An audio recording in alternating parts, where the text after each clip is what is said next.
yourself in a position beginning of the school year to be one of the last two teams standing. And to our guys' credit, they fought through a lot this year and grew up big time as a team. And tonight in this game, before the game, I was talking to Coach Calhoun and just about basketball in general, and he said more games are lost with mistakes than great plays. And, there were a lot of runs in tonight's game, and it certainly wasn't our best performance, but our guys battled like they did for 40 minutes all year. First half, we were able to get some stops and get out playing transition, and I thought we left a couple up on the rim there. There's some layups and some shots that, if they go down, it's a little different ball game there in the first half. Certainly some free throw opportunities that we had to put points on the board. But these guys battled. For 40 minutes, Isaiah, the guys that were on the court, they were together, they were communicating. We just weren't able to respond from a couple of their runs. And, we'll be better from this. It's an experience as a coach that you hope you don't have to go through, and there were a lot of tears in that locker room, a lot of upset guys. But it's part of the sport. It's part of sport. It teaches you great life lessons and the ability to fight through some tough times and some feelings that those guys, Yorgos and Packer, will be in their last opportunity to get a championship. Certainly appreciate all that they've meant to the program, and proud of these guys for getting to this point and putting us in a position to win a championship. Well, I'll focus a little bit on the first 5 minutes of the second half, because it's 31-23, and they go right to the dribble penetration. They're getting some easy buckets. Nothing. That first 5 minutes, did it just happen so quickly and take your guys out of something? That first 5 minutes was critical, and I can't remember exactly when the foul trouble started. But, obviously having Jamal in a game like that, get some foul trouble, hurt us, and hurt our rhythm a little bit. But that run that they made in the first half, we did such a good job of not allowing too many runs there in the first half. I think the staff told me we held them to 2 points in a 10 or 12 minute span. But then to start the second half, we were absolutely right. I thought we got too spread out, and they were able to make some shots and start going downhill a little bit on us. What happened? Defensively, what do you think? What do you think you were doing, and what were they able to do to get back to dribble penetration? Because you took that away after the first 5 minutes of the game. Yeah, and I thought that was a big part of it. Coming out of a timeout, we talked about keeping the floor tight, and a lot of those jump shots and a lot of those opportunities were on long closeouts where they were able to get in the paint, and they were able to kick out to shooters and or drop it off to guys around the basket. And that's against Mount St. Mary's. They do such a good job spacing the floor and moving pieces that you got to keep them out of the paint. And the first 5 minutes we didn't do that. Can you kind of speak to the hot and cold that it seemed to kind of affect on the offensive end? Yeah, and then a lot of that was when we go back and we'll take a look at the tape here, but the hot and cold, a lot of the cold missed layups and missed free throws. I think when you go back and look at those opportunities, in a game like this, we've got to capitalize. And but we certainly didn't shoot the ball as well as we had all year until late. But a lot of those hot and cold moments, especially the cold moments, were us not finishing plays, especially around the basket. So instead of an and one, we're shooting free throws, and then didn't do a great job at the free throw line. All year we were in the conference, I think we were shooting close to 75%, but we just didn't make them tonight. Sometimes that's how the ball bounces, and we got a couple layups and some things close to the basket that if those go down, maybe that stops the run or changes the momentum a little bit. Isaiah, can you talk about the first 5 minutes? You guys led the league in scoring, and you scored 4 points the first 10.5 minutes of the second half.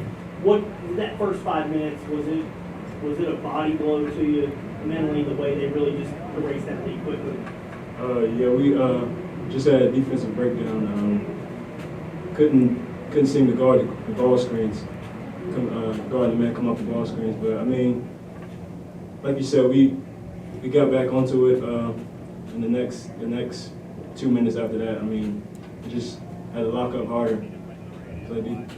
Did it take a toll on you mentally though, them erasing that lead so quickly?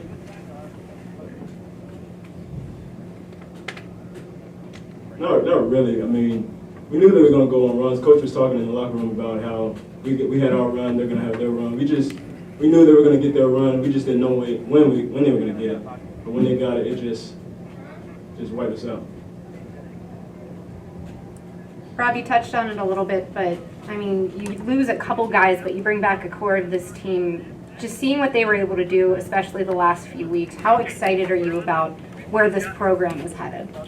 First of all, I don't know that I've been more proud of these guys. You know, and the way that they've grown up in a short period of time. You know, a basketball season, it really is a microcosm of a lifetime. There are ups and downs, and the thing that we talked about with these guys is the relationships that they've forged over the last couple of months. And that's the thing I'm most excited about is the locker room and the guys in there genuinely care about each other. And that growth, you know, you see the growth on the court, but these guys have grown up off the court also in the way that they handle themselves in the locker room, and the way that they've handled some good times and some bad times. And you know, certainly when you have talented guys like the one sitting next to me and the guys that were out on the floor that are coming back, you know, I think it puts us in a position where we can talk about, you know, remember a situation like this and be able to build on it. And you know, as much as it hurts right now, having those guys come back and having experienced this in a championship setting, something we can learn from and continue to grow with most of those guys come back.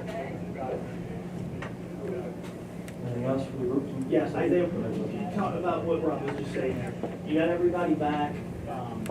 This program is in a stronger position than it's been in a long time from a personnel standpoint. How good do you feel about that?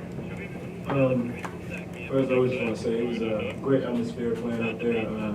First time I played in the championship game, so I mean, I'm looking forward to doing it again. But when we all together, we click. We care about each other on and off the court. I mean, coming back another year with more experience is just going to give us a better opportunity to come back. What about what you have to learn throughout the whole regular season to try to get this game in your gym? Because obviously you come on the road, you did it at Wagner, but have to keep doing that in tournament. How much emphasis will you guys place on getting these games in your gym next year? I mean, we have to focus on defense. Just continue to get stops and get out in transition and rebound. And I feel like we're the best in the NC that does it. So, I mean, we just got to continue to do what we're good at and get a home game. One last thing for you, Rob. It's been a long road to get here. How good do you feel about what you've accomplished so far and where the program is at this point? Anytime you see progress, you know, it's positive. You know, and the steps that these guys took, to win a bunch of games on the road and put ourselves in a position to play in a championship game for the first time in 26 years. You want to make sure that you continue to improve each year. And this group of guys, you know, picked ninth in the preseason, and you know, they grew up really fast. And you know, those improvements are something that as a staff we continue to make sure that we put our guys in a position to grow. You know, develop as young men and develop as basketball players. And you know, these guys embrace that. They're very coachable. They're very teachable, and they put themselves out there. You know, 30+ nights, you know, this year, and you know, could be more proud of a group core. You know, and that's the progress that I think we'll be able to hang our hats on, and the relationships that were forged, and the way that Yorgos and Jamal and Josh led this group. You know, some of it is in the wins and losses and some things that were done statistically, but I'm proud of the way this group has grown. You know, in terms of their tightness and their closeness and their humility, and you know, it's exciting.